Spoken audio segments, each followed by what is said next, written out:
दशा माता की 7वीं कहानी। एक राजा था, उसकी रानी कोमलांगी थी। वह फूलों की शैया पर सोया करती थी। एक दिन फूलों के साथ कच्ची कली भी आ गई। कच्ची कली के कारण उसे रात को नींद नहीं आई। वह करवटें बदलती रही। राजा ने पूछा, प्रिय, आज तुम्हें नींद क्यों नहीं आ रही? रानी ने कहा कि इस फूलों की सैया में एक कच्ची कली आ गई है जो मेरे शरीर को चुभ रही है, इसी कारण मुझे नींद नहीं आ रही। राजा के शयन कक्ष में एक दीपक जल रहा था जिसे ज्योति स्वरूप कहते हैं। ज्योति स्वरूप रानी की बात सुनकर हंसा। राजा ने हाथ जोड़कर उससे हंसने का कारण पूछा। ज्योति स्वरूप ने बताया कि अभी तो रानी कच्ची कली के कारण इतनी तकलीफ में हो रही है, कल सवेरे होने पर जब रानी को सिर का बोझ ढोना पड़ेगा तब इससे कितना तकलीफ होगी। तो राजा ने पूछा, क्या मेरे जीवित रहते हुए ऐसा संभव है? दीपक स्वरूप ने कहा कि हाँ, संभव है, तुम्हारे जीते जी संभव है। ज्योति स्वरूप की बात सुनकर राजा सोच में पड़ गया कि देववाणी कभी असत्य नहीं हो सकती।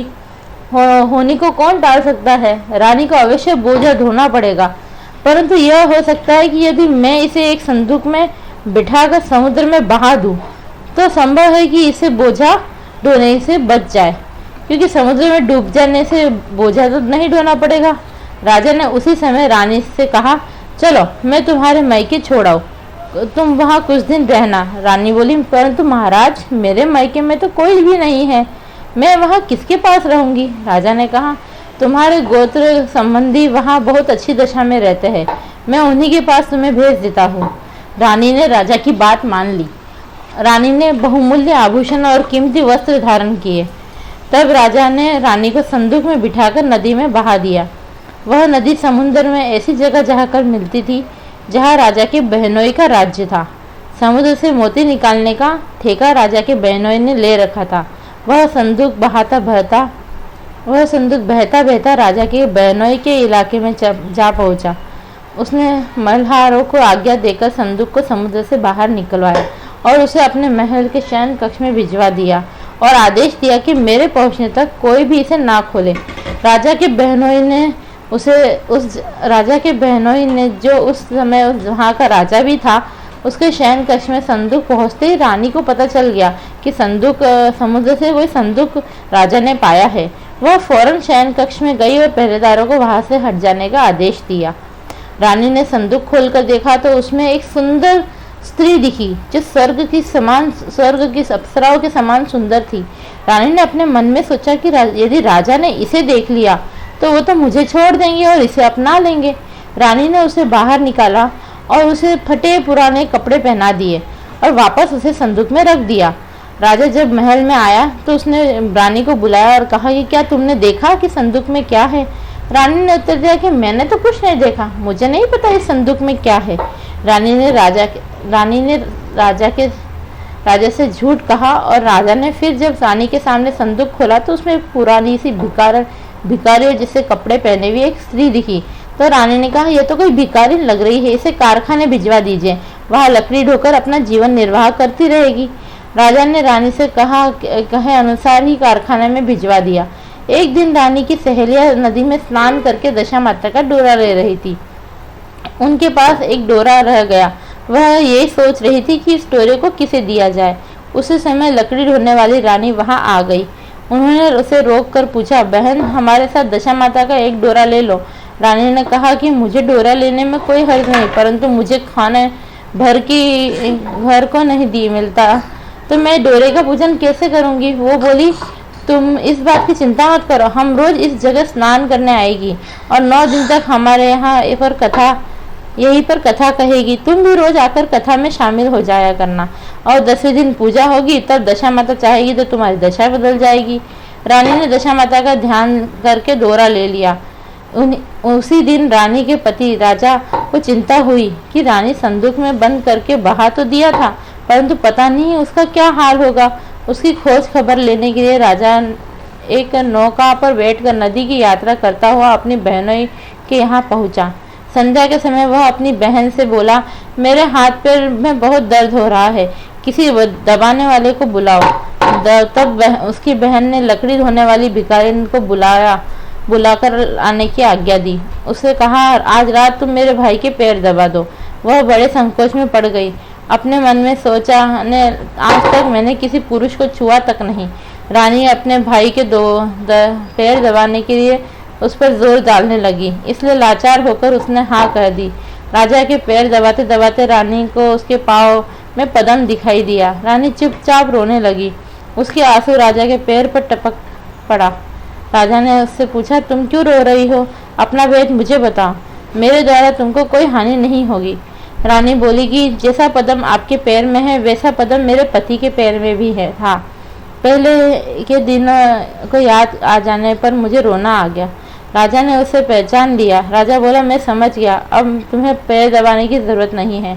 तुम्हारे भाग्य में जो लिखा था वह तुम्हें भोगना ही पड़ा। मैं उसे टालने के लिए जो उपाय किया था उसका नतीजा उल्टा ही निकला। तुम्हें मेरे जीते जी लकड़ी ढोनी पड़ी।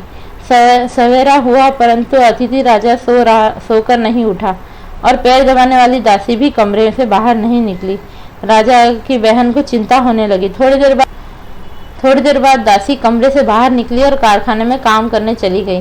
रानी ने कमरे में जाकर अपने भाई को जगाया। उसका भाई बोला, मेरी तबीयत ठीक नहीं है, मेरा सिर दर्द कर रहा है, मैं अभी आराम करना चाहता हूँ, मेरा मन भी बहुत व्याकुल हो रहा है। रानी ने कारण पूछा, आखिर बात क्या है, कुछ तो बताओ। राजा ने कहा, बड़ी शर्म की बात है, मैंने तुम्हारी भाभी को जानबूझकर संदूक में बैठाकर तुम्हारे पास इसलिए भेजा था कि इसे आराम से रखा जाएगा, परंतु उसे तो यहाँ लकड़ियाँ ढोनी पड़ रही है। इसको तुमने सारे गहने कपड़े उतारकर उसे सस्ते रास्ते की भिखारन बनाकर रख दिया। तुम्हारे कारण उसे लकड़ियाँ ढोनी पड़ रही है। उसकी बहन बोली, मैंने उसे नहीं पहचाना। उसने दासियों को भेजकर चुपचाप अपने पास बुलाया। उसके आने पर बहन ने अपनी भाभी से माफ़ी मांगी और उसके पैर पकड़ लिए। कुछ दिनों तक राजा अपने बहनोई और बहन के घर रहकर रानी के साथ राज्य में लौट आए। रानी ने अपने महल में पहुंचकर सुहागनों को न्योता भेजा। बड़े धूमधाम से दशा माता की डोरे की पूजा की और नगर में ढिंढोरा पिटवाया कि आज से अमीर गरीब जो भी हो सब दशा माता का डोरा लिया करे और श्रद्धापूर्वक पूजा किया करे। जिसके पास पूजन पारण के लिए धन की कमी हो वह महल में आए और मुझसे ले जाए। सबकी दशा ठीक करना। जय दशा माता। दशा माता की 8वीं कहानी। एक वृक्ष पर नर और मादा 2 पक्षी रहते थे। उनके कोई संतान नहीं थी। अन्य पक्षी मादा उनसे घृणा करते थे। मादा चिड़िया बच्चे न होने के कारण दुखी थी। एक दिन वह अपनी स्थिति पर विचार करती हुए अकेली ही नदी पर पानी पीने गई। वहां पर स्त्रियां दशा माता का डोरा ले रही थी। उनके एक डोरा बच गया। उन्होंने कोई उच्च वर्ग की स्त्री नहीं दिखाई दी जिसे वे डोरा दे देती थी। उन्होंने सोचा कि चिड़िया के गले में डोरा बांध देते हैं, यह यहाँ रोज आकर कथा सुन लिया करेगी, इसे पूजन विधि भी बता देंगे, यहाँ पूजा के दिन पूजन भी कर लेगी। तदनुसार उन्होंने चिड़िया के गले में दशा माता का डोरा बांध दिया और उसे समझा दिया कि प्रतिदिन यहाँ आकर कहानी सुन लिया करे। 10वें दिन 21 गेहूं के दाने लाकर उसमें से एक दाना दशा माता के लिए नदी में डाल देना और बाकी के 20 दाने स्वयं खा लेना। चिड़िया ने 9 दिन तक नियम पूर्वक दशा माता की कहानी सुनी और 10वें दिन स्त्रियों द्वारा बताई गई विधि अनुसार डोरा एवं गेहूं का दाना नदी में डाल दिया और पारण किया। कुछ दिनों के बाद उस चिड़िया के भी बच्चे हो गए। अन्य चिड़ियाओं को बड़ा आश्चर्य हुआ कि इससे तो बच्चे नहीं होते थे, अब बच्चे कैसे होने लगे। वह चिड़िया बोली, जब मुझे बच्चे नहीं होते थे सब मुझे बांझ कहकर दुत्कारती थी, अब मुझे दशा माता की कृपा से बच्चे होने लगे हैं। चिड़िया के पूछने पर उसने दशा माता के डोरा लेने का सारा हाल कर सुनाया और पूजन विधि का वर्णन भी सुनाया। तब से जंगल की सारी चिड़िया दशा माता का व्रत करने लगी। बोलो जय दशा माता की। दशा माता की 9वीं कहानी। एक राजा था, उसकी 2 रानियां थी। बड़ी रानी के संतान नहीं थी, छोटी रानी के पुत्र था। राजा अपनी छोटी रानी और राजकुमार से बहुत प्रेम करता था। बड़ी रानी छोटी रानी से ईर्ष्या करने लगी। बड़ी रानी ने सोचा कि अगर इस राजकुमार के प्राण हर लूं तो मुझे दिल को तसल्ली मिल जाए।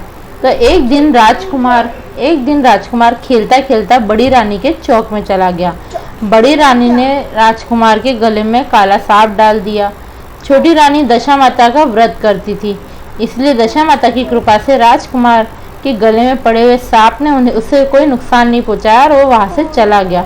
दूसरे दिन दूसरे दिन बड़ी रानी ने लड्डू में जहर मिलाकर राजकुमार को खिलाने की कोशिश करी। राजकुमार जैसे ही लड्डू खाने लगा तो दशा माता ने दासी का रूप धारण किया और लड्डू उस राजकुमार से छीन लिया और उसे फेंक दिया। बड़ी रानी का यह वार भी खाली चला गया, लेकिन बड़ी रानी को बड़ी चिंता हुई कि इस राजकुमार को कैसे मारूं। तीसरे दिन जब राजकुमार फिर से बड़ी रानी के आंगन में खेलने गया तो रानी ने उसे पकड़कर गहरे कुएं में धकेल दिया।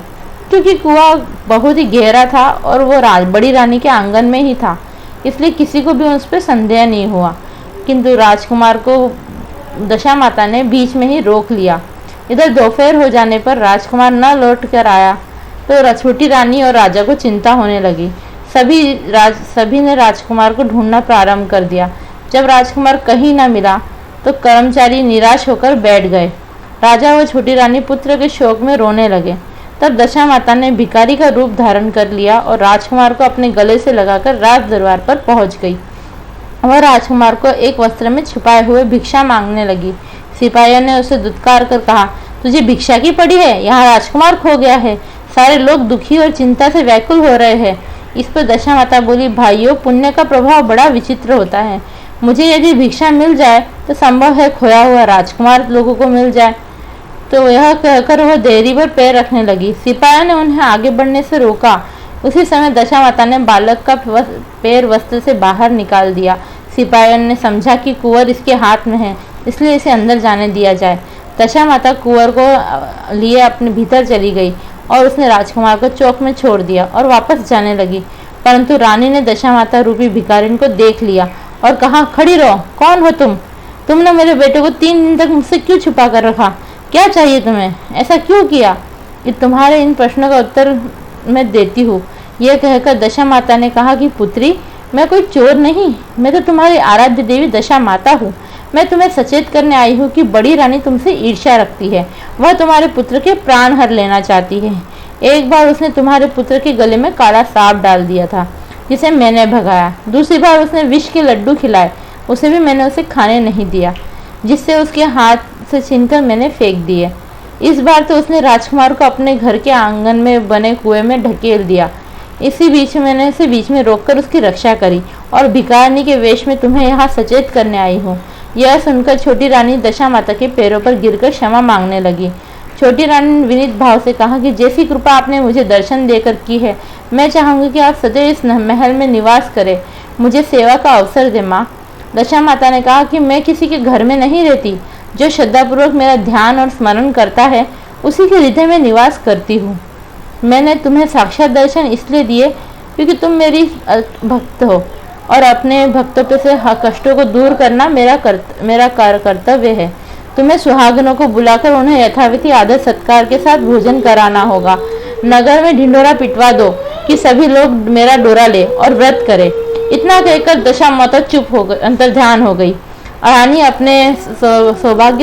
ने सौभाग्यवती स्त्रियों को निमंत्रण देकर बुलाया और उपटन लगाकर उनका श्रृंगार किया तथा यथाविधि भोजन कराकर उन्हें दक्षिणा और आदि गहने देकर विदा किया।